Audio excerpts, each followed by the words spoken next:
Welcome to the Igniting Impact podcast, brought to you by Public Knowledge. I'm Stacey Moss, the host of the podcast and president of our management consulting firm. Our firm's vision is to be a catalyst for change, leaving each person, project, client, colleague, and community better than when we started. The Igniting Impact podcast is an opportunity to share with you what our clients do daily to impact our world. We want to highlight this work and the work that they do for their customers and stakeholders that is changing lives, despite the many daily challenges that they face.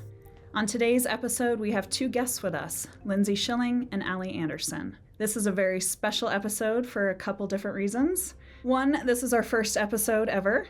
Second, we're recording in my home state of Wyoming, which we're very excited to be here today. And last, I've known Lindsey and Alli personally and professionally for many years. I consider both of them dear friends, so this is a special treat for me today and thankfully lowers my nerves a little bit as we record for our first time ever.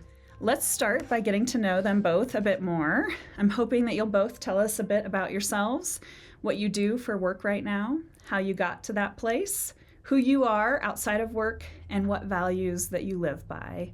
Alli, why don't you get us started? Thank you. I'm happy to be here, especially for the initial kickoff episode, so thank you. I am Alli Anderson. I have been with Public Knowledge as a consultant and project manager for about 4.5 years.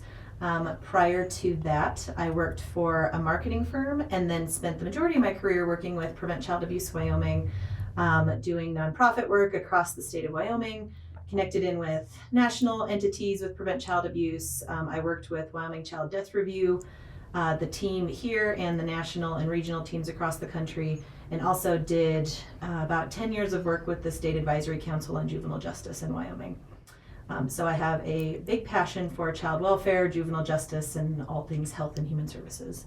My values that I bring to this, I have always been a person that wants to help and serve others, but I'm also very type A, organized, leadership focused. So this sort of consulting opportunity fits right in with all of those things because I get to help other people and do so in the best, most organized and leadership focused way that I can. And this is also a bit of a passion project that we'll talk about today with Lindsey here, because when I was doing child abuse prevention work, I did a lot of work with Department of Family Services and heard more than a decade ago about the struggles with their current system and the challenges that they had and the wishes for a new system. And so as we get more into this, you'll probably hear a lot of that excitement come out. And then just a little bit about me. I live in Cheyenne, Wyoming. I have 2 sons, 6 and 4 years old, and a husband.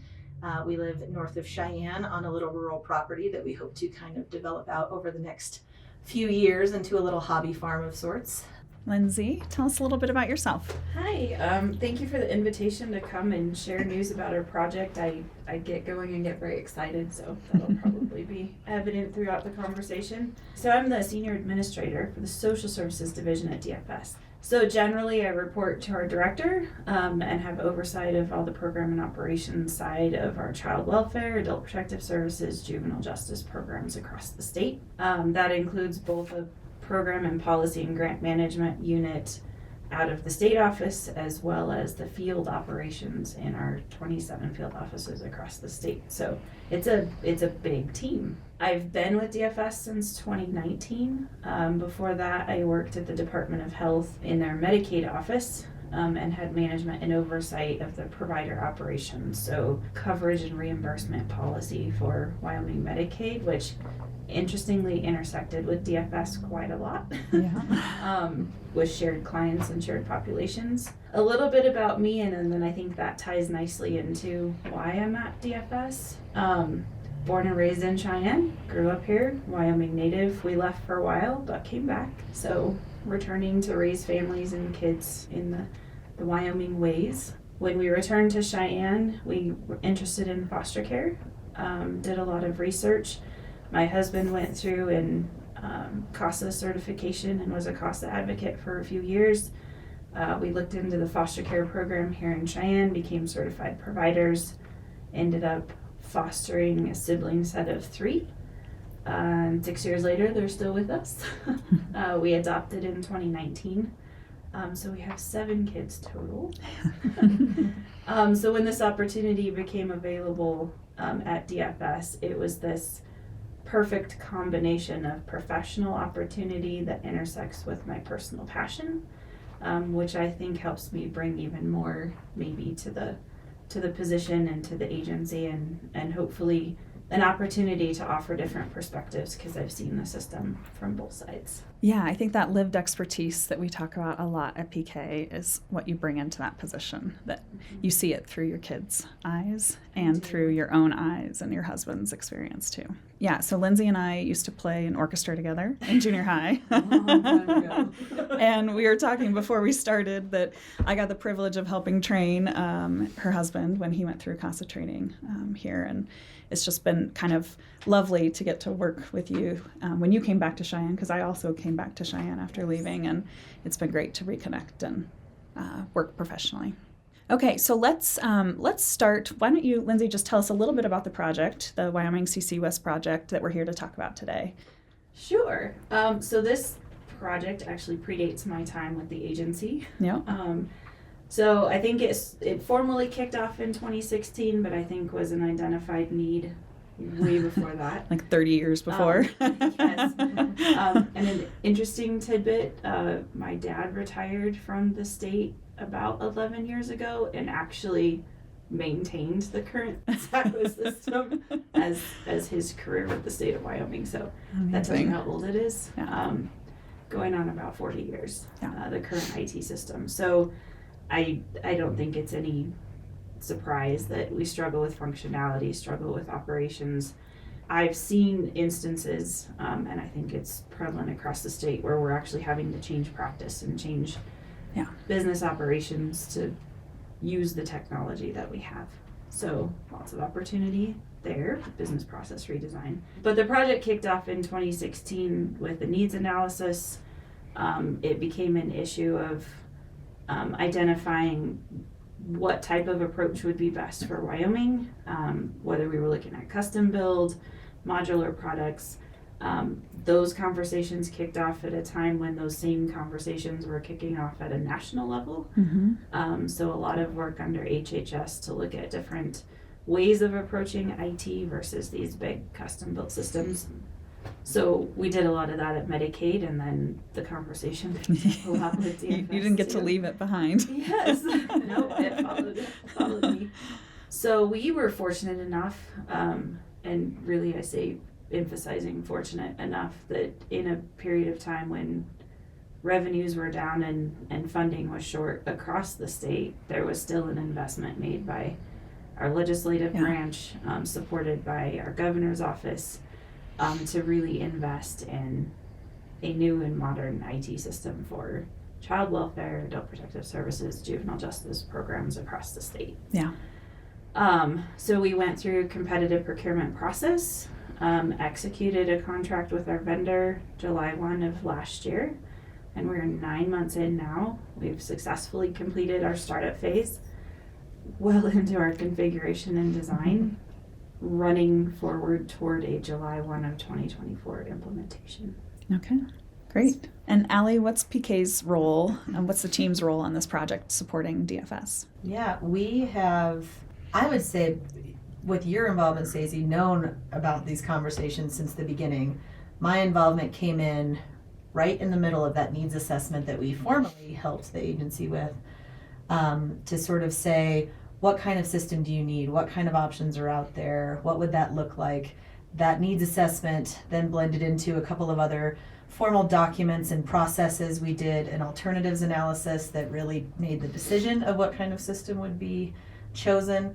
We did a cost-benefit analysis and a budget document that kind of helped outline what would this ask look like from a federal level when they made a commitment to supporting these new comprehensive child welfare information systems, or CCWIS, that we talk about.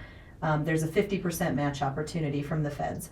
And so we helped outline a budget that would be the ask that the agency would take to legislature and to the governor's office and say, this is what this, if the state can commit to this, the feds will match it and we can get this system done. So after developing the budget and all of those pieces, we began working on formal procurement knowing that the ask was going to be made to legislature and sort of hoping for the best. And then because of revenue and mass amounts of IT system asks in the state that year, there was actually a bit of a pause that happened because the state and the legislature asked for an audit of sorts from the different IT systems that were asking for funding to just help them better say, are all of these good investments, are some of these good investments? Because there were so many. They asked for so many all at once at the same time that we finally got the ask in. Yes, so apparently DFS was not alone in needing a new system across the state. And so while that was happening, we actually continued forward with a request for information, so an RFI. We held a vendors conference to kind of try and get information from the vendors and say, we're going down this direction, it's not funded yet, but we're hoping, and what information can you kind of share back? So we kind of continued supporting through these sort of temporary measures. Then there was news back that the funding would be sort of open, right? Like we did really well on that audit. It looked like there was going to be a good chance, but we still had to wait for the next session. But we continued forward as much as we could with drafting a formal procurement. So then the procurement was released. Lindsey, correct me if I'm wrong on any of these timelines, but we released the procurement. We supported the state in, I should say the state released the procurement. We supported with the scoring and evaluation process. Then they made the decision for the vendor, and then we helped support through the contract negotiations process. And then that, when that was done, it was the end of 2021. And the offer was made to Accenture to say that, hey, you've been selected, here's the contract. We worked through some things kind of early in the spring, and then it was, but we don't have funding yet. So the ask is going to go, but we have everything set up. And so all parties at the table knew, and there was high stakes. And as much as I suppose this process can go smoothly, the legislative process that year was really supportive, and they gave the funding. And then we were able to really dive deep into helping with the next phase of support, which was what our current phase is, which is helping the agency kind of project manage. They have a project manager. Lindsey was sort of it with some other folks, but there's been a team that's sort of developed over time as well. But we've sort of helped with those project management activities. We've been helping with the organizational change management just to make sure that the whole agency is prepared and ready and feels like they're part of this conversation. And we're also helping with the quality assurance aspect of it, making sure that the vendor along the way is meeting the requirements of the contract and the work that they've been asked to do. Knowing that the feds have released their system checklists. Yes. And so looking at ways that we can build in that federal checklist into our QA process, and just part of our routine project management. So when we get to implementation, we know that we're implementing a compliant solution. Okay. Yeah. So you said earlier, Lindsey, that often you're building your practice around the system because the system isn't working for you, which is, as we know, kind of the worst way to do it, right? Kind of backwards. But I'm wondering if you can give our listeners an idea of what the system looks like, because I remember, and this is back in 2006 when I first got a glimpse at the CCWIS system, being even back then kind of astonished at like looking at a screen of it and going, whoa. And now we're in 2023, and I can imagine what caseworkers on their first day looking and logging into the system think. So can you try to describe it and give people a feel for what the system is like for a user? Very challenging. So I've intentionally stayed out of our CCWIS. I can log in, so I have a login and password. I can get in, but joining the agency knowing that we were going to be doing something differently, I haven't spent a ton of time with it. But I don't know if anybody here has played the Oregon Trail ever. Like, that's it. That is a very good description. That is. It's COBOL and natural based in its language. It's black screens and lots and lots of different tabs, lots of different buttons. Yeah. It's difficult to navigate. And I think the benefit, one of the benefits of moving through COVID the way that we did, having to go to a remote workforce and a highly mobile workforce, that just gave us so much more justification for Yes. why a new system was necessary, because it's not web-based. Yep. So you have to VPN in to the state network, and those connections go down, and they All the time. fail, and they're slow. Yeah. And so as hard as our IT agency works to keep all of those up, that's just nature of Yeah. how that technology works. And what do your caseworkers use the system for? Everything. Yeah. Give us some examples. So that case system logs all of our intakes, every call that comes into DFS, every reporter information. They make decisions on whether we're moving it forward for an investigation.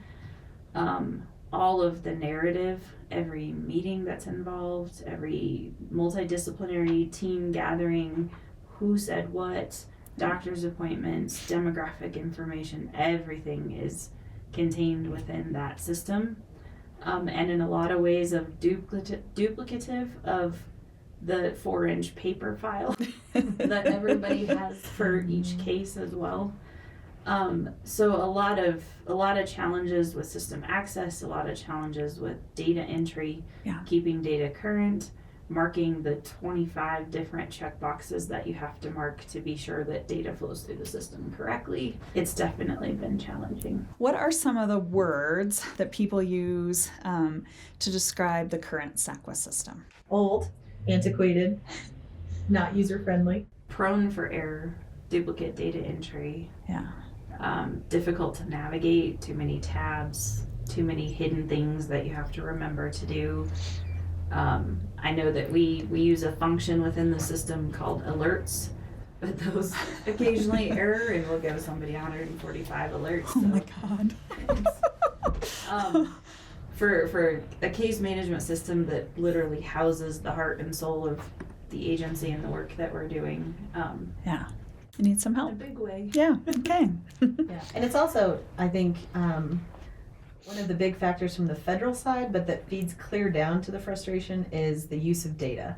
So the agency has a really hard time making data-driven decisions because the data is so poor because of the functionality issues of the system. And so there's, it's hard to, for, supervisors or specific offices or even a caseworker sometimes to pull the data that they need that would be most helpful to make some of those decisions. Yeah. And this new system's just going to be light years ahead in data and reporting and allow the agency to speak a whole different language. Okay, I'm going to switch gears a little bit. I'm going to talk a bit just about one of our core values. So one of our core values at PK is impact, and we've really created the podcast around it because it's essential to our work.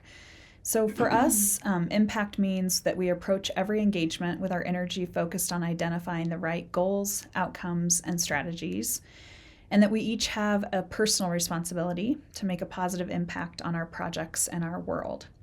I'm curious what the word impact means to each of you personally, how you would define it. Lindsey, do you want to start? So I went straight to professionally first. That's fine, yeah. So I really see my role in the agency as the primary advocate and biggest voice representing our field staff across the state. So when I think about impact, I'm thinking about the ways that I can use my experience and background, the position that I'm in, and the opportunities I have to interface with system partners, decision makers, policy makers, to change the way that we do our work to make their lives easier and better so that they can do the jobs that they want to do. Yeah. Honestly. I mean, we have a highly trained workforce that want nothing more than to change lives, to work with families, to help children. And the technology that we have in place by nature of the federal requirements and the state statutes is preventing, I think, a lot of that good work from happening. Yeah. The biggest way I feel like I can impact and what it's being a change agent on their behalf. It's interesting hearing you describe the field, because I feel like it almost describes how we look at you as a client, right? So you're saying, like, how do we help you problem solve and support you so that you can do the work that you need to do on the daily or the other 15 projects that you have going on right now, to take some of that pressure off, or help you build those deliverables or turn things into the feds or make sure that documents are reviewed over, whatever those things are, so that all of that weight doesn't sit on you and you still have some ability to be the advocate for the field, to help drive the policy and practice decisions that you guys need to make within the agency. And I think, you know, as long as I've been at PK, like, impact, that's part of what we say, but the CCWIS project is really that class example of impact, where we can come in and we are not telling you how to do things, but we are suggesting options if you are stuck. We are helping you navigate conversations if you want extra support. We're helping you review things or polish things or compile things or whatever that is. And it's just a true partnership that's leading to this bigger impact. So it's not about coming in and storming and taking over. It's not that kind of impact, right? It's like, how do we work collaboratively to get to this big impact at the end that's going to benefit so many other people? About that relationship. Yes. Yeah. And then I think rolling that over personally, I go home and have dinner with 3 where the outcomes didn't work the way that we would Have hoped. Yeah. And I say that with the best of intention, because I love them to death and I'm glad they're with me. Yeah. But their struggles will be lifetime in terms of the trauma that they went through, the separation from their bio family, the questions about, you know, when can we reconnect? What should we do now? Can we go see mom? You know, where is dad? That doesn't go away. It never right? ends. So I think that just continues to motivate me to step up in the office and in the positions and the opportunities that we have as an agency, with an incredibly supportive leadership team and executive support from the governor's office and the legislature right now to make these amazing changes. Yeah, love it. Alli, what kind of impact do you hope to have in the world personally? Oh, I feel like that's such a loaded question. I had the fortune of being raised by 2 parents that both found passion in sort of serving others in different capacities.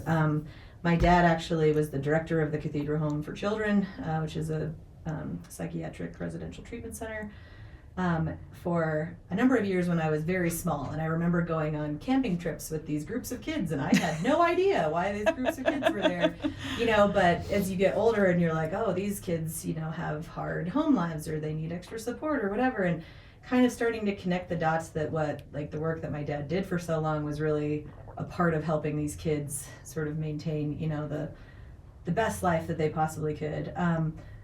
Huge volunteerism activities, kind of as I grew up. I did a lot of community service type work. I did a lot of sort of the clubs and things in school and in college that were community driven. And then when I got into the nonprofit work with Prevent Child Abuse, that was sort of the stem to like the Juvenile Justice Council, and that it wasn't just a job, it was how do I do more, how do I help more? And so now, personally, it's, you know, kind of mentioned in the intro, there's a sort of roundabout way that this impact is coming back, right? Like hearing some of the challenges and things that I couldn't fix or I couldn't do, you know, back then, but now these solutions are happening. And so it's just so nice to be a part of a project where I can see an impact through from, you know, early days to kind of end impact. And I still try with 2 little kids, and you both know well that gets harder to find all the community service time I wish I had. But it's just always been a passion of mine. And my parents, my sister, all have kind of just grew up in that nature of like wanting to help others and serve others. And so, like Lindsey spoke beautifully about the impact that this new system has. It's not just an IT system, it's actually impacting people's lives. And so it's really rewarding to be a part of a project that gets to do that. I want to come back to talking about impact, and we were talking last time about the impact that you hope to have on this world. And what I want to do is come back to the project and talk about what kind of impact will the Wyoming CCWIS project have in Wyoming, in our state.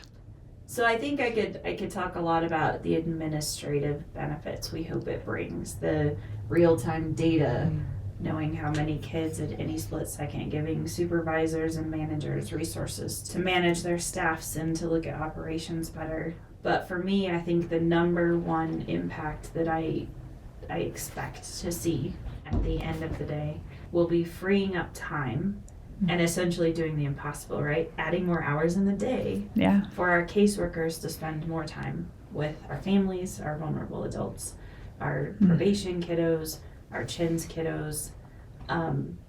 It's a highly trained staff. They possess a unique skill set. They're in a position just ripe with opportunity to be the change agent for those families and in those communities. And when we burden them constantly with bureaucratic requirements, and however that looks, we take away the opportunity that they have to do the work that they grew up wanting to do. They went to school to do it. They're vested in it, and they want to be doing it differently. So I think for me, that's the most exciting part. Me being able to answer questions faster in my position is also great. That's very comforting to know that's coming too. Yeah. But I think at the end of the day, it's this combination between meeting all the bureaucratic requirements to keep the funding, to keep the support, to keep our system in compliance, but while also having an opportunity to give them more time. So more time changing lives, less time filling out paperwork. Exactly. I love it. I think there's one other area too. I would wholeheartedly agree with everything that you said. I think that this system is going to allow a different and much better relationship with stakeholders as well. There's going to be more opportunity for them to engage, and that doesn't necessarily mean see all parts of the system, but engage better with the system for foster parents, for mental health providers, for all of these different folks that are also part of this massive orb that is child welfare. It's not just the Department of Family Services, right? It's all of these different components. And the system is going to give everybody better information, whether it's, folks making requests and that being able to come out easier, whether it's a foster parent being able to better log in and see the information in their case that they may need, or that's appropriate for them to have access to, trainings, all of these different things that the stakeholders are going to have, I think is really going to make a big impact too, because the agency works tirelessly to maintain these relationships with stakeholders across the state.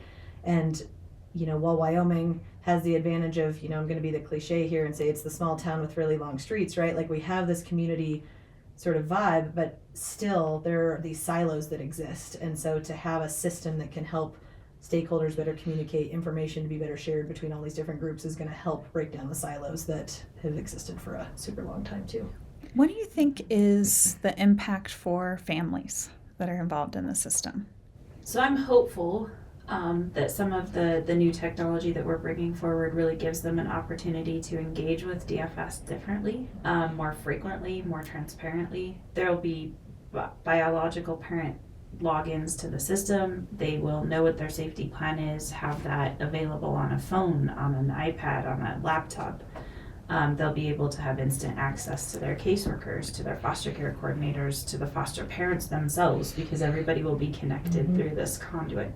That's great. So I really think it promotes, I hope it will promote engagement by bio families that will make, reunification happen sooner. Yeah.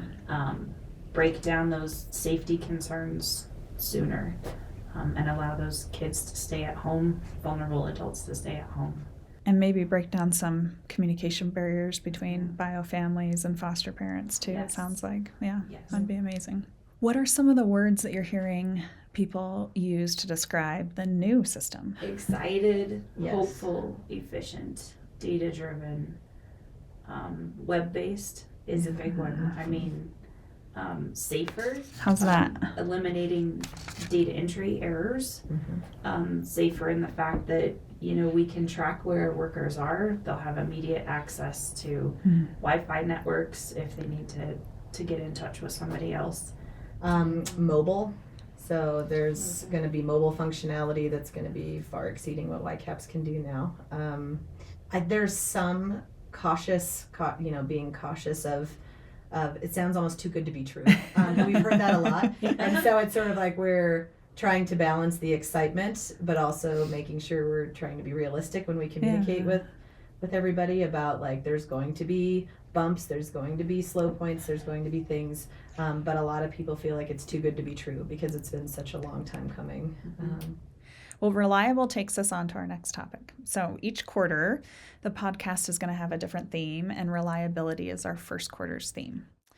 So reliability is defined as the probability that a product, system, or service will perform its intended function adequately for a specific period or will operate in a defined environment without failure. So when you think of the Wyoming CCWIS project and reliability, what emotions come up for you? And what do you think about? How does that sit? Alli, you want to start? Yeah, I was thinking there's kind of two sides of this, because there's the system side of the reliability that kind of talked a little bit about. But I'm going to talk about, I think one of the biggest successes of the collaboration between PK and the Department of Family Services is that we have had a trust and a confidence in each other that if we hold up our side, you will hold up your side. And that breeds to reliability, right? Over time, it's the trust and reliability that they know that if they have a challenge and they're like, can you help us? We will figure out a way to help them, but we will be honest with what that looks like. We will be honest with what we're capable of doing. And then if we turn something back, that we have to trust that they will take the time to look at it and make sure it's applicable and helpful and all of those things. And it's one of those things that, in the first 6 months may not have been as noticeable, but now 4 years in, truly is really special about this project. And I think seen in others at this point now, we're hearing from Accenture, the vendor for the system, that, wow, you guys are doing this really well. And man, you guys know how to mesh. And they almost know that PK and DFS go hand in hand in information sharing and decision making. And it's ultimately DFS's decision, right? But that they know they're going to respect our opinions and our piece of that process too. And so to me, it breeds more feelings of the trust and the collaboration with the project. And then I think because we are all on the same front for accountability of the system and making sure that Lindsey's vision for transparency and effectiveness and not having cost overruns and not having schedule overruns and all of this stuff, there's this united front in that the vendor feels that pressure, and we feel confident that this system is close to budget and as close to schedule as reasonably possible in any of these kind of implementations is going to happen, and the system will be reliable for users because we have spent the time to make sure that all the I's are dotted and T's are crossed. And I think when I apply reliable to the project, just from where I sit in my position, I really see it as an opportunity for project management, the steps that we're taking managing the project, the intentionality with which we're involving staff is creating a sense of reliability for our field staff and for our teams across the state in the decision-making processes and project management and the ability of their program and management staff. We say out of the state office, we sit other places like Cheyenne. But generally, we're this collective group that make the policies and procedures and sort of roll them out to field staff. So this has been a really good opportunity to create that trust and that sense of reliability and sort of easing the nerves when it comes to a new system. We've been very honest. This is going to change the whole thing. Yes. The whole way Everything. you do your job, what your days look like, how you interface with families, how you interface with providers. So being clear up front, but then creating that reliable process. They know they're going to get updates every month. They know they're going to get invited to see the demos. They know they're going to get invited to provide input. Did we configure this right? Is this function like what you asked for, or did we miss the mark? And I think the more that they can embrace that feeling and be comfortable and confident in a reliable process out of our program and policy team, the more effective and efficient they will be, and the better the outcomes will be for our families. And I always see that relationship, the key to that is that they feel like the change isn't happening to them, but they are part of it, right? Yes. That it's happening with them. So do you feel like you've figured that out, that balance? Yes. We have about 80 field staff. That's amazing. All involved in some aspect of system design and configuration and testing. That's huge. It's such a key part of those changes that I think often get missed in so many states and so many agencies, and not for the wrong reasons, often for the right reasons, because they're so busy and they're so overwhelmed, and they are. I mean, you can't argue with it, but if they feel like the change is happening to them and not with them, and they're not part of that, it's so hard to get on board. So. And we've been very clear from the beginning, I do not have the expertise to design a child welfare system. So they've been given every opportunity. That's so good. To be a part of the design and to have a seat at the table with what this final system is going to look like. That's great. Okay, so what about this project and this system is important for families in Wyoming, and what do you think that they can rely on in the future because of this work? So I think from my perspective, it's going to change the way that they interact with the agency. Okay. And I intend for that to be in a positive way. Okay. I think the more they feel like caseworkers and supervisors and foster care coordinators and foster parents and GALs and parent attorneys are sort of easily accessible, readily accessible, are there to help, can communicate quickly and efficiently through a secured system. If I lost this phone number, it's in this portal, or I can go straight to my, I know who to call and I know for what, and I know we talked about in this emergency situation, I was to do steps 1, 2, and 3, and here they are, right here, at the touch of your finger. I really hope it promotes our own agency values and emphasizes the importance of us also supporting the fact that we want them to remain together. Yeah. That our primary goal is to keep that family intact.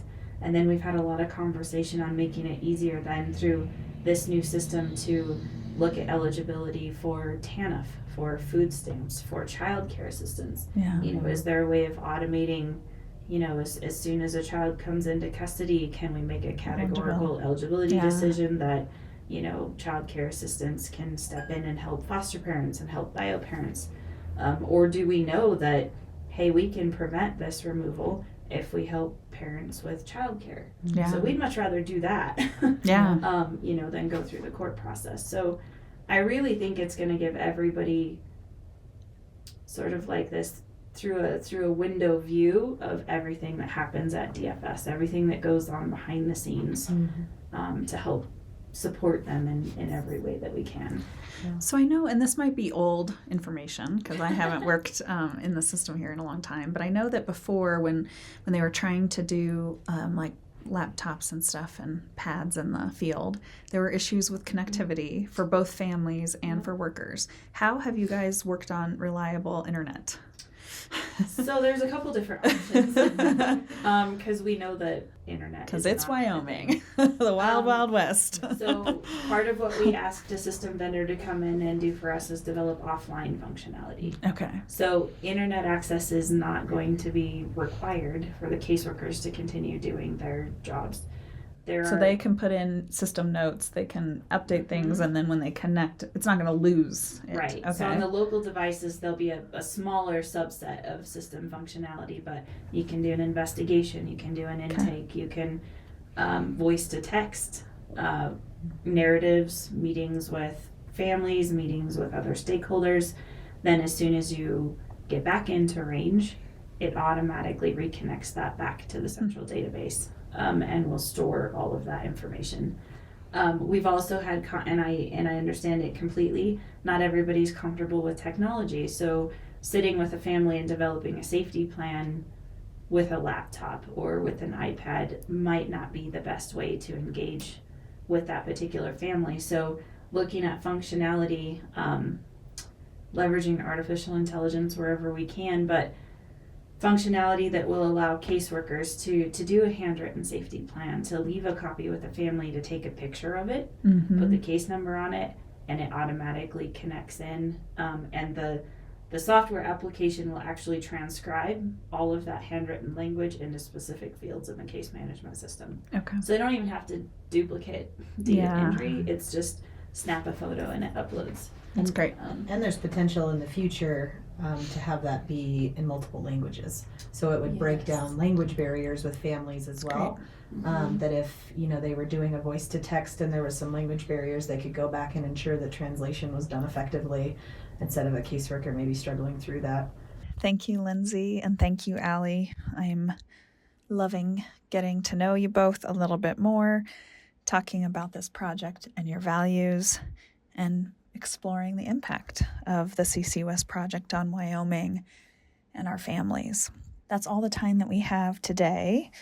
So we're going to wrap up for today, but please join us next time. We're going to explore the reliability of this project and this system and what that reliability is going to bring for families and children in the child welfare system in Wyoming.